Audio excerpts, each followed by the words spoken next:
Olá pessoal, nessa aula número 7 nós vamos discutir um fenômeno muito comum no nosso céu, que é o eclipse do Sol e da Lua. Para compreendermos o eclipse do Sol e da Lua, nós temos que analisar o que acontece quando a luz, do Sol atinge um obstáculo. A luz vinda por exemplo, do Sol atinge um obstáculo. Nesse caso, a luz não contorna a maioria dos obstáculos em nossa volta, nos dando a impressão de que ela segue sempre em trajetória retilínea. A luz proveniente do Sol, por exemplo, não contorna uma árvore e acaba por muitas vezes formar no chão uma região escura, a sombra. Veja só nesse esquema aqui. Ó. A luz vinda do Sol bate aqui na árvore e não atinge aqui o chão. Então, só os raios que tangenciam aqui a ponta da árvore, para cima, é que vão atingir o solo, formando aqui uma região de sombra. Né? Então, parece então que a luz caminha em linha reta. Né? Podemos atribuir a formação de sombras à impossibilidade da luz em contornar os obstáculos visíveis a olho nu, como se a luz caminhasse em linha reta. Tá bom? Para simplificar, então, nós vamos utilizar um modelo geométrico formado por retas para descrever o deslocamento da luz em meios homogêneos. Isso vai nos ajudar a compreender o tamanho da sombra e a formação da penumbra, tá bom? A penumbra é uma sombrazinha fraca, a sombra é mais forte. Esse modelo geométrico, a gente vai chamar de óptica geométrica, é parte de alguns princípios sobre o comportamento da luz nos meios. São 3 princípios. Primeiro que a luz, ela sempre, o caminho percorrido pela luz pode sempre ser percorrido no sentido inverso.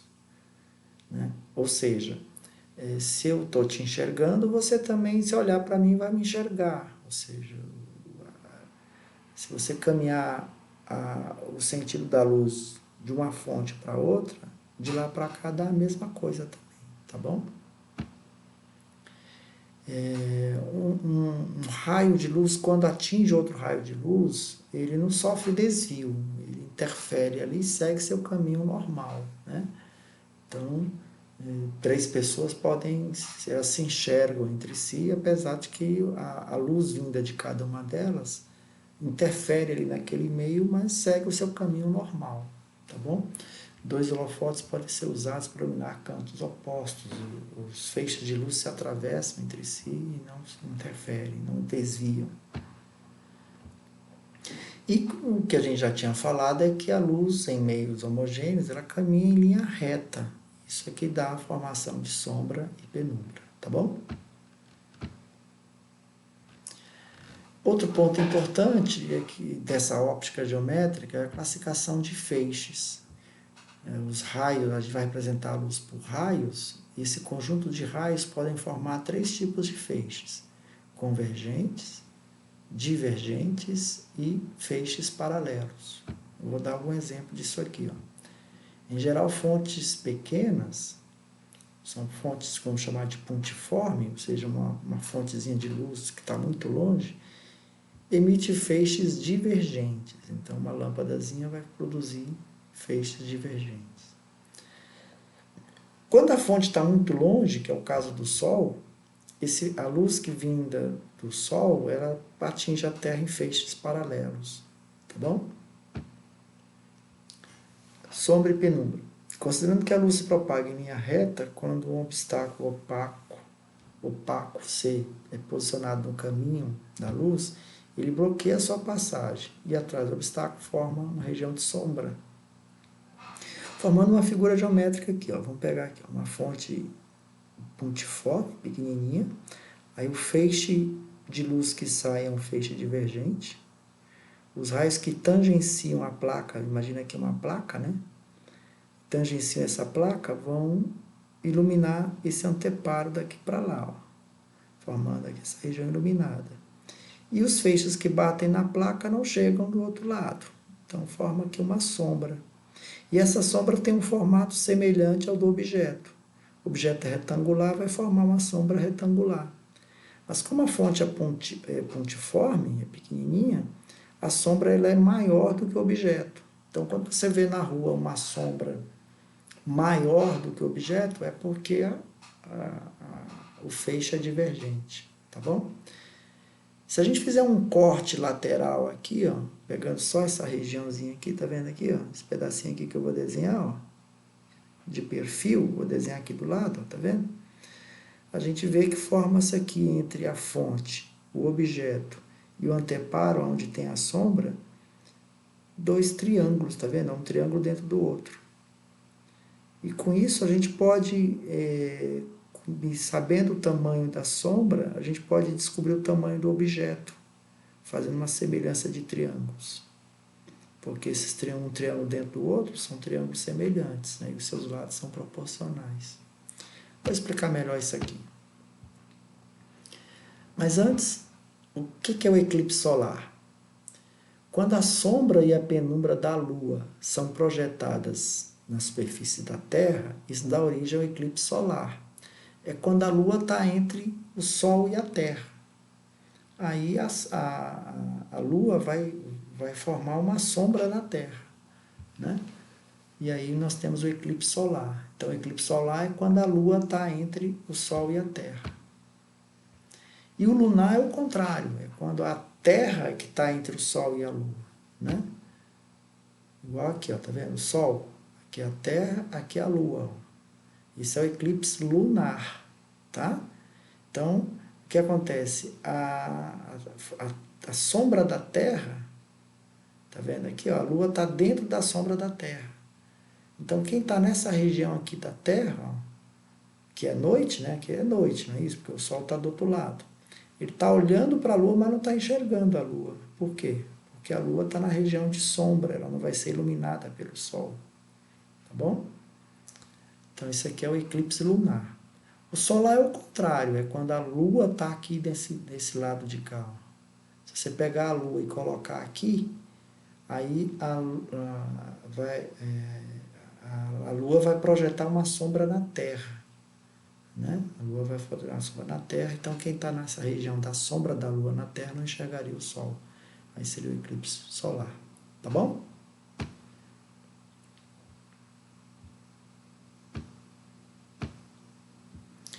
A gente pode construir um dispositivo para medir o tamanho do Sol. Como é que a gente sabe qual é o tamanho do Sol? Você pode fazer uma experiênciazinha em casa para medir isso. Você vai construir uma câmara escura.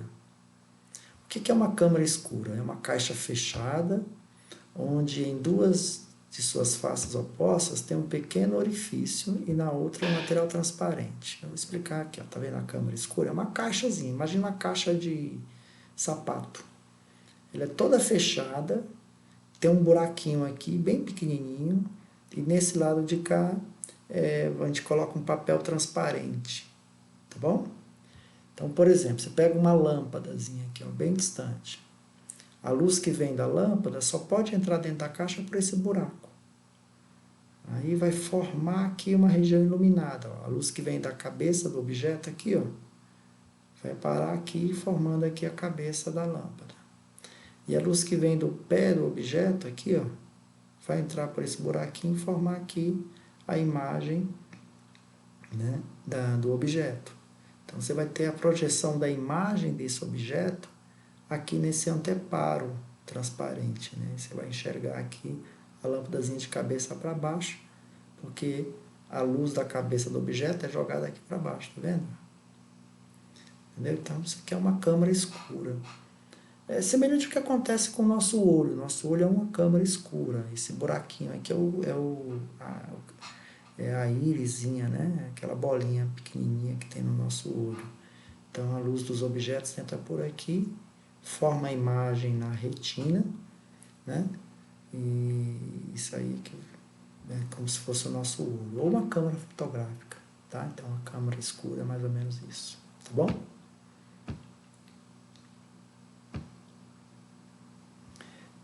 Fazendo um corte de perfil, aquela lâmpada, né? E aqui a imagem da lâmpada, a luz que vem da cabeça e que vem dos pés aqui, tá vendo? Ó, vão formar esse triângulozinho aqui, tá vendo? Dois triângulos. Esses triângulos são semelhantes, porque eles têm ângulos internos iguais. Esse ângulo é igual a esse, esse ângulo e esse ângulo são iguais a esses dois aqui, tá? E aí, se os triângulos são semelhantes, os seus lados são proporcionais. Então, se a gente medir a altura da imagem do objeto aqui, ó, ela está para a altura do objeto e está para a altura do objeto, a letra I é a imagem, O é de objeto, tá bom? Assim como a distância da imagem até o orifício, ó, que eu vou chamar de P', está para a distância do orifício até o objeto, que eu vou chamar de P, porque esses triângulos são semelhantes, tá bom? Aí a gente pode pegar essa câmara escura para medir, por exemplo, o tamanho do Sol, né? Olha só, tem aqui o Sol, aí você constrói sua câmara escura, sua caixazinha de sapato fechadinha com uma lateral aqui, com uma paredezinha, um papel transparente, coloca essa caixa contra o Sol, aí a luz vinda do Sol aqui, ó, da ponta do Sol, vai entrar por esse buraco aqui, vai iluminar essa região da caixa, da outra extremidade do Sol, ó, vai iluminar aqui, aí vai formar a imagenzinha do Sol bem aqui, ó, esse lado de cá, tá vendo? Se a gente fizer um corte aqui de perfil, ó, você vai ter dois triângulos semelhantes, esses triângulos aqui, ó, tá vendo? Aí você pode calcular o diâmetro do Sol pelo diâmetro da imagem que o Sol forma na caixazinha, na câmara escura. Você vem com a régua, mede o diâmetro da imagem, ó, I, diâmetro da imagem. Divide pelo tamanho do Sol, que você não sabe quanto que é. Está para a distância da imagem até o orifício, que é a largura da caixa, que eu vou chamar de P', até a distância do orifício ao Sol, que é a distância da Terra ao Sol, né, que eu vou chamar de P. Vou fazer a conta aqui para você. Ó. Digamos que a medida do diâmetro aqui, ó, da sombra, deu 9 vezes 10 a menos 3, sobre o diâmetro do Sol, que eu não sei quanto que é. P' é a largura da caixa. Digamos que a minha caixa tem largura de 1 metro. E P é a distância da caixa até o Sol, ou seja, a distância da caixa da Terra ao Sol. Se você olhar aí numa tabela astronômica, dá 1,5 vezes 10 a 11. Aí você multiplica cruzado, faz a continha aqui, e aí descobre que o tamanho do Sol é 13,5 vezes 10 a 9 metros. Tá bom?